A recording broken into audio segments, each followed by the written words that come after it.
Hi hello friends, வாங்க பேசலாம். இன்றைக்கி லஞ்சுக்கு தக்காளி சாதமும் கத்திரிக்காய் தொக்கும் தான் ரெடி பண்ணியிருந்தேன்.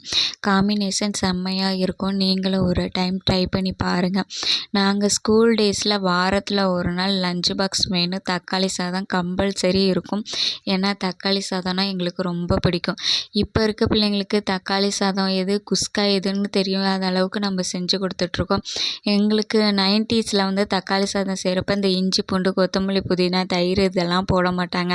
ஆனால் இன்றைக்கி தக்காளி சாதத்தில் இஞ்சி பூண்டு பேஸ்ட்டு கொத்தமல்லி புதினா தயிர்னு சொல்லி ஒரு கொலாப்ரேஷன் பண்ணி குஸ்கா மாதிரி ஒரு ரெடி பண்ணி கொடுக்கறதுனால நிறைய பிள்ளைங்க தக்காளி சாதம் அதிகம் விரும்ப மாட்டேங்கிறாங்க.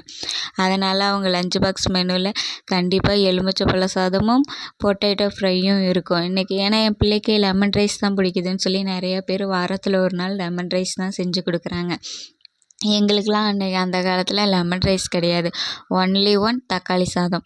நாங்கள் வாரம் முழுக்க தக்காளி சாதம் கொடுத்தா கூட சாப்பிட்ற கேஸு அவ்வளோ டேஸ்ட்டாகவும் இருக்கும் எங்களுக்கெலாம். இன்றைக்கி பிள்ளைங்களுக்கு சாப்பிட்றதுக்கே நம்மளே ஒரு டைம் டேபிள் போட்டு வச்சுருக்கோம். 9 மணிக்கு சாப்பிட்ணும், திருப்பி 11:00 ஸ்நாக்ஸ் கொடுக்கணும், 12:30 சாப்பிட்ணும், திருப்பி 3 மணிக்கு அவங்களுக்கு ஸ்நாக்ஸ் கொடுக்கணும், திருப்பி 4 மணிக்கு டீ குடிக்கணும், நைட்டு 7 மணிக்கு மேலே டிஃபன் கொடுக்கணுங்கிற மாதிரி ஒரு மெனுவை ரெடி பண்ணி வச்சுக்கிறோம். ஆனால் நாங்கள்லாம் சின்ன வயசாக இருக்கும்போது அப்படி கிடையாது.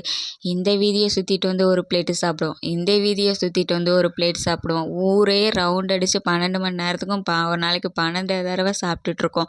ஆனால் இன்றைக்கி இருக்க பிள்ளைங்கள ஒரு இட்லி சாப்பிட வைக்கிறதுக்குள்ளே படாத பாடு பட வேண்டியதாக இருக்குது. அந்த ஒரு இட்லி சாப்பிட்றதுக்கு நம்ம வீதியெல்லாம் சுற்றிக்கிட்டு இருக்கோம்.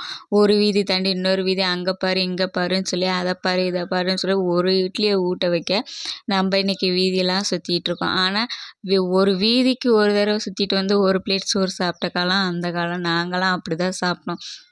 இன்றைக்கி சாப்பிட வைக்கவே கஷ்டமாக இருக்குது. ஸ்நாக்ஸ்னால் கொடுங்க, குர்குரேனா கொடுங்க, லேஸ்னால் கொடுங்க, அவங்க எத்தனை பாக்கெட் வேணாலும் தாராளமாக சாப்பிட்ருவாங்க. சாப்பாடுனா அவங்களுக்கு